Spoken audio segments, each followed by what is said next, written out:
Margadhan Sutresna Budaya Kagung Putri ketansah satu dan kinurmatan. Pinangge kalian para kadang putra saking keluarga besar seni jaranan Jawa asli Nyu Sri Jaya Putra. Ingkang madhepun wontenipun Tlatah Desa Sumaging Kecamatan Prambon Nganjuk. Ingkang dipun pandhegani dening panjenenganipun Pemuda Kita Bapak Didi Hermawan. Lo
wonten di bawah asuhan panjenenganipun Pemunden Kita Bapak Didi Hermawan. Hoa, hoa, lo lo lo lo.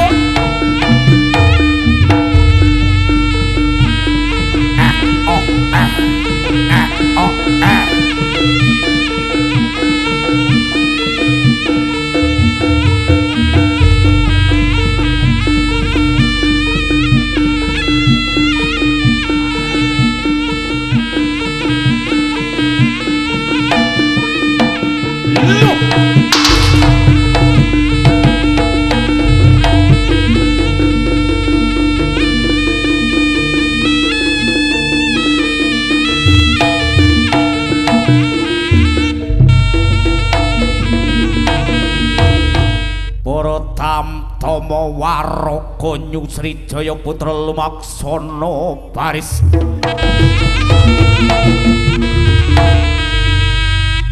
siap siaga Nyusri Jaya putra ho ho ho ho ho iya lo awas oh oh oh oh ya bocah bagus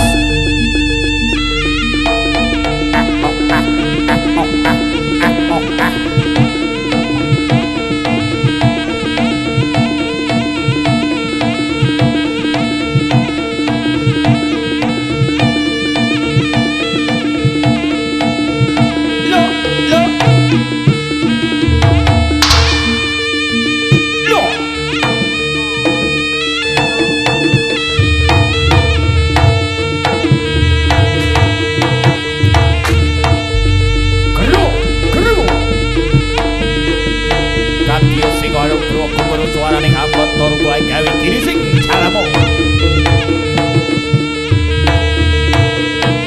Pecilipun manguwasa ing tlatah Gunung Kendheng Prabu Celeng Sregi hoi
anggambaripun dening wijilipun Prabu Klana Sewandana minangka raja saking Bantarangin ingkang anemui Patembaya utawi Sayembara Dewi Sangga Langit. Oh. Lah alah.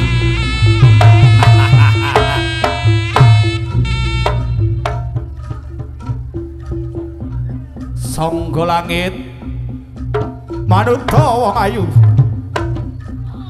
Apa panjalukmu bakal tak turuti wong ayu? Wah, dudu kowe.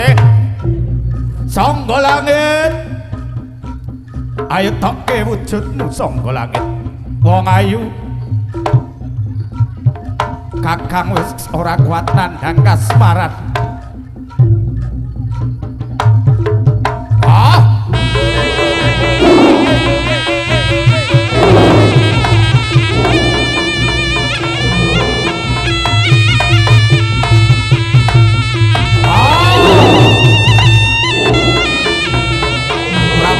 Sewandana kagem anemui pamundhutan Dewi Sangga Langit utawi Patembaya Dewi Sangga Langit ingkang ana setunggal.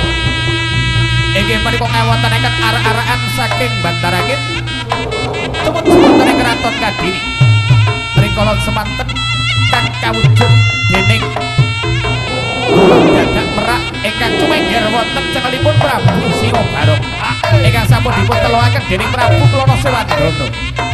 Ingkang dipun dherekaken dening para prajurit 144 cacahipun kang sami nitih turungga. Ugi dipun dherekaken dening Den Bagus Patih Bujanggana. Ing sakmenika kawujud dening tari dadak merak reog Ponorogo.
Klana Sewandana tok ning kabeh para prajurit sing agul-agul.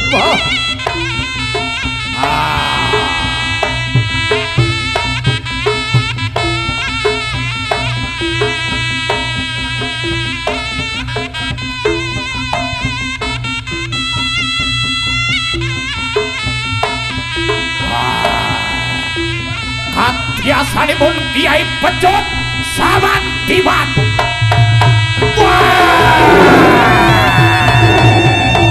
Aduh yo, mati aku yo, aduh.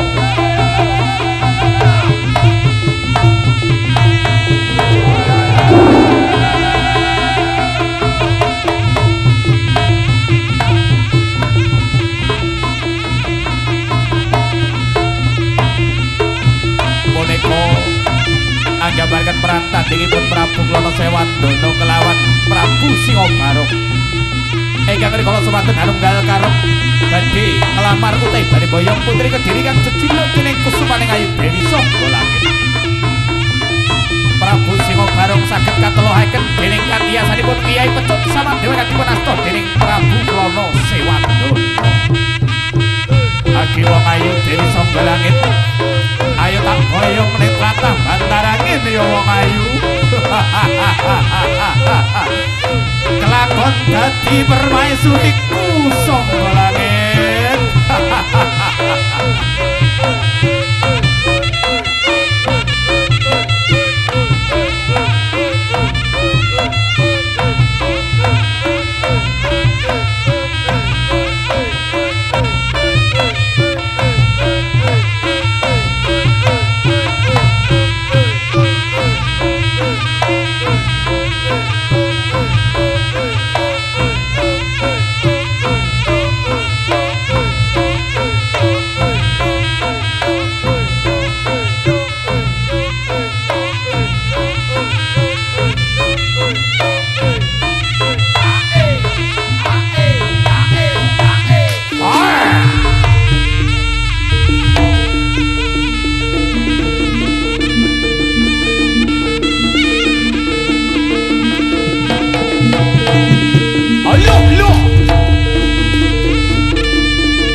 Kadya Singa Hanubra gumurus swarane gambeta rupa.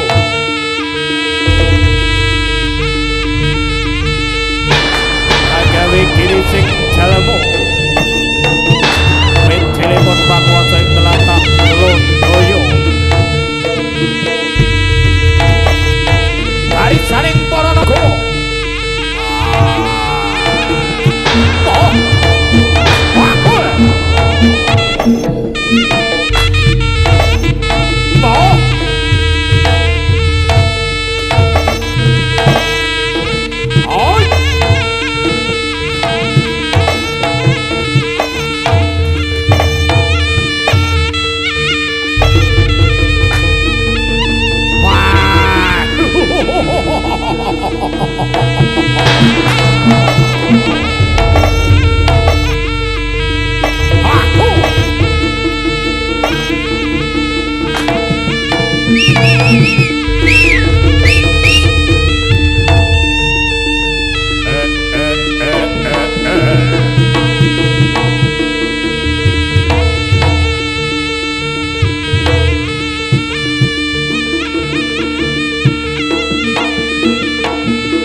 Wahoo!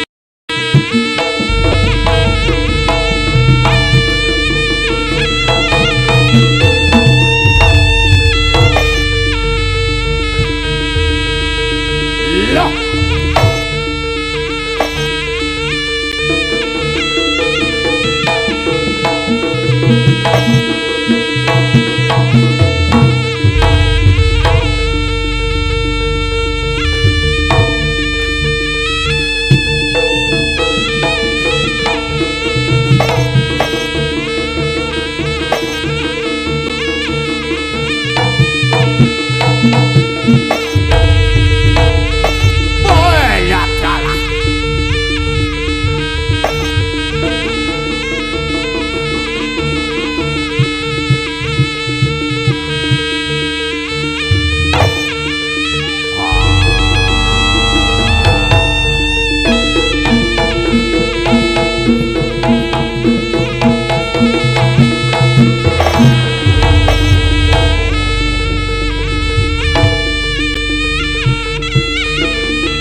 dudu jodohku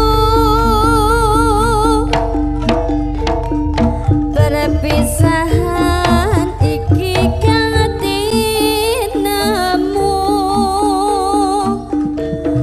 aku mung ndonga mulya uripmu upama kowe dadi duweku tak kowe mati tresnamu nanging Gusti ra ngaparangake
sore hari ini jumpa perdana bersama rekan-rekan dari New Sri Jaya Putra.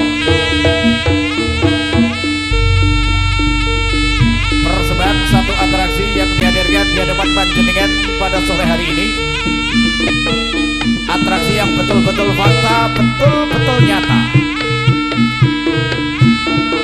yang dihadirkan oleh rekan-rekan New Sri Jaya Putra yang dibina langsung panjenengan Bapak Didi Hermawan yang bermarkas di kawasan Desa Sono Ageng, Kecamatan Prambon Nganjuk. Inilah satu atraksi yang pertama yang akan disuguhkan di hadapan panjenengan. Satu sarana sudah dipersiapkan yang dipertunjukkan kepada panjenengan, yaitu satu buah belati atau pisau dan satu buah gelas dan beberapa genggam beras putih yang telah disediakan untuk menunjukkan atraksi pada sore hari ini bersama New Sri Jaya Putra, di mana beras akan dimasukkan ke dalam gelas.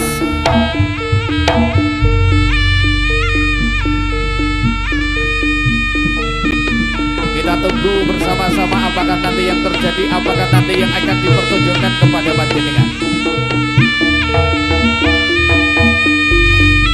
Beras sudah dimasukkan ke dalam gelas dan nantinya akan ditusuk.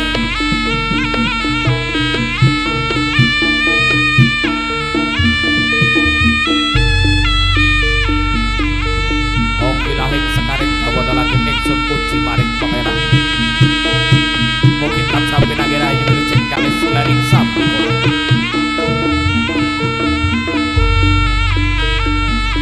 Saksikan dengan seksama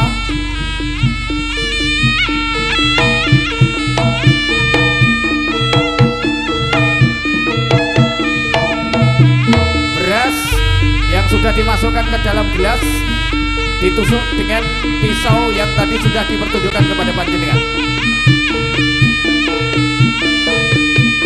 yang nantinya pisau akan diangkat dan gelas pun ikut terangkat. Tepuk tangannya mana?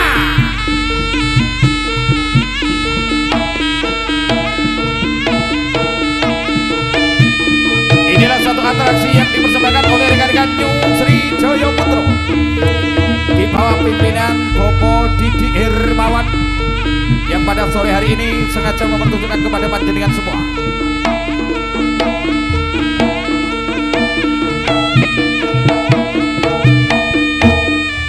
Iya, sekali lagi berikan tepuk tangan untuk New Sri Jaya Putra.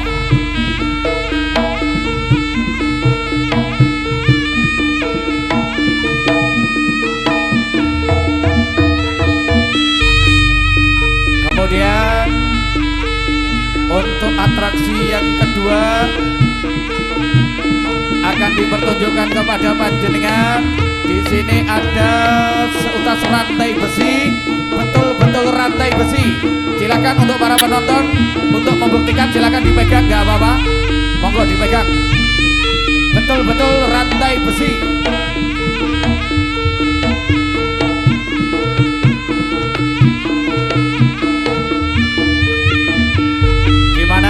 Satu atraksi yang akan dipersembahkan yaitu nanti sang putra dari New Sri Jaya Putra akan diikat dengan rantai besi tersebut dan akan dikunci atau digembok dalam waktu sekejap yang nantinya akan bisa terlepas dengan sendirinya.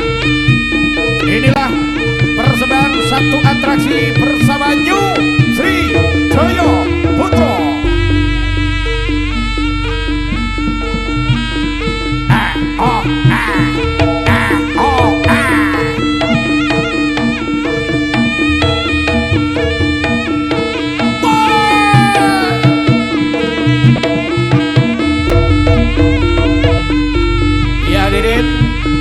Saksikan dengan seksama, kedua tangan sudah diikat dengan rantai besi dan sudah dikunci atau digembok. Apakah nanti betul-betul bisa terlepas dengan sendirinya? Doa pangestu dari panjenengan yang kami minta.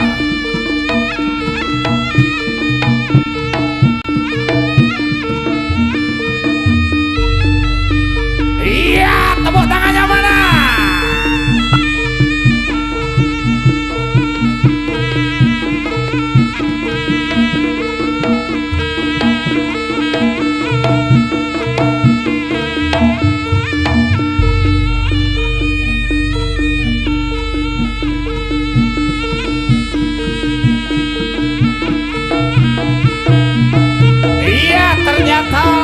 Terikat kembali kedua tangan sang putra Nyung Sri Jaya Putra. Sekali lagi tepuk tangannya mana?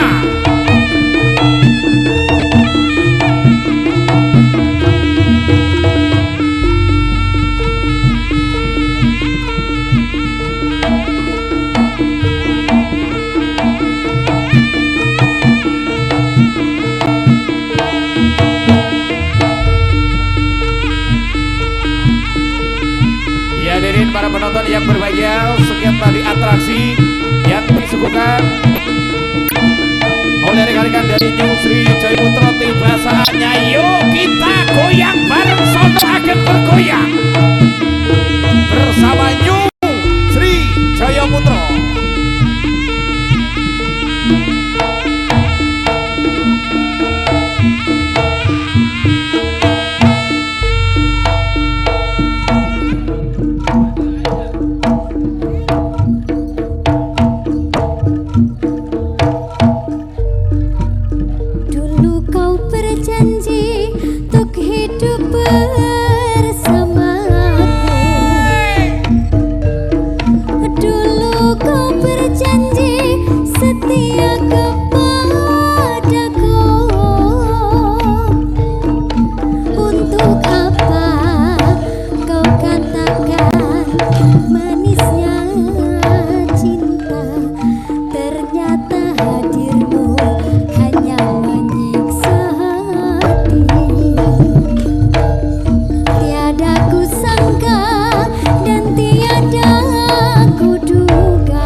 aja nelongso tungat-tungatno bojoku lilo wis aja ngersula wis aja nelongso tungat-tungatno bojoku lilo nrimo awakmu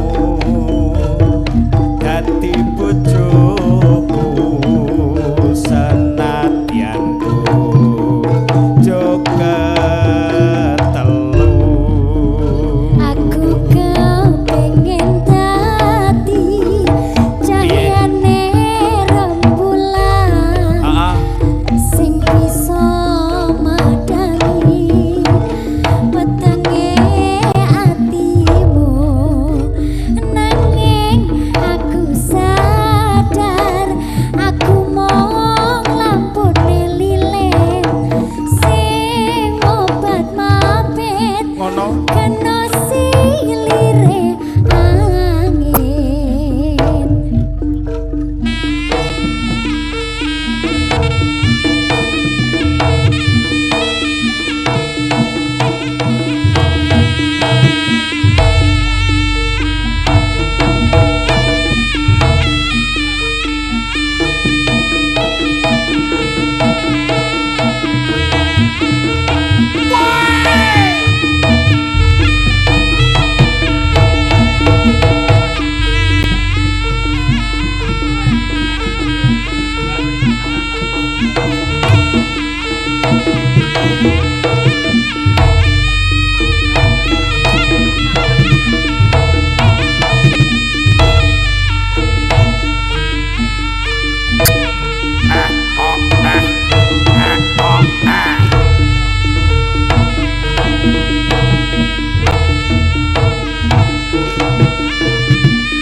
sing tak rasake amung rasa kangen marang sliramu bagus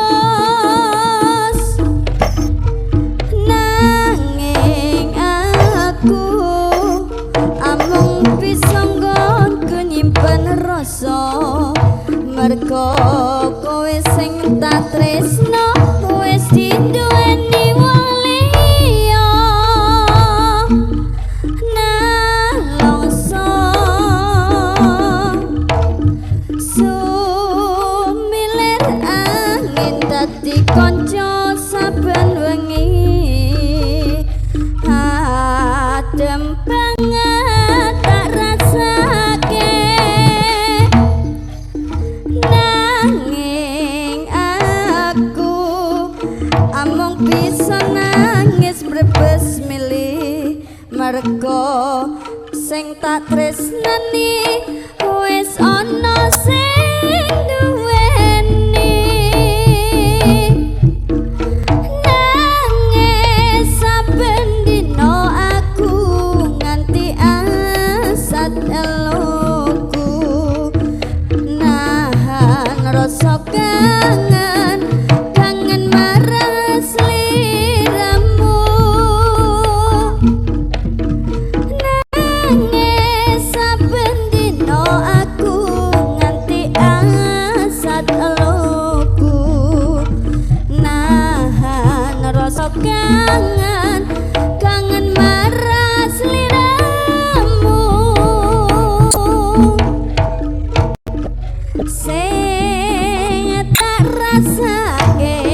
duweni wong liya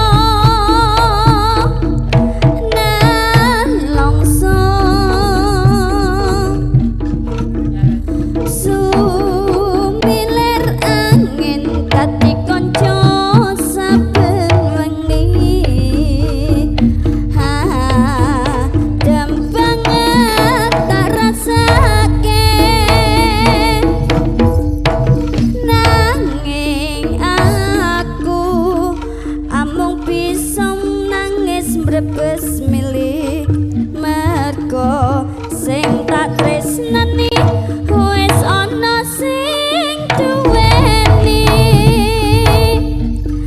nangis saben dina aku nganti asat eluku nahan rasa kangen marang sliramu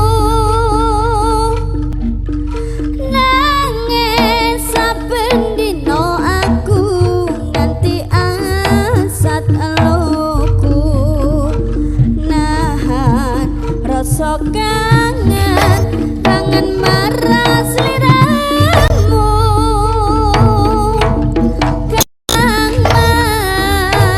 Mas.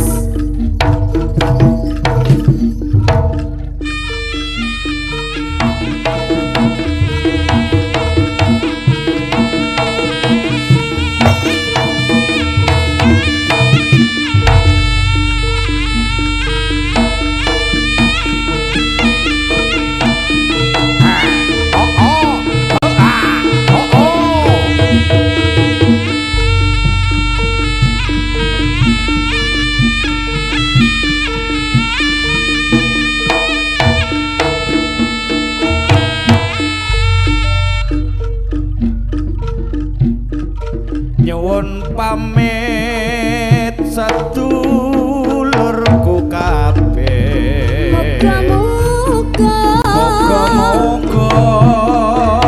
dolego atimu Yen ana kurange sepuranen aku nyuwun pamit nganti sok ketemu kapan-kapan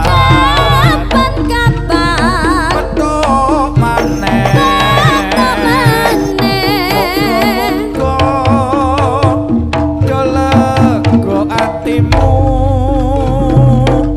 kapan-kapan prene maneh muga sing kuwasa paring keselamatan jroning ati durung pengen bali jroning ati trenyo yen ngelingi waktu apik ora kaya dina iki kowe kabeh bakal tak salami kapan-kapan petuk maneh muga-muga dolego atimu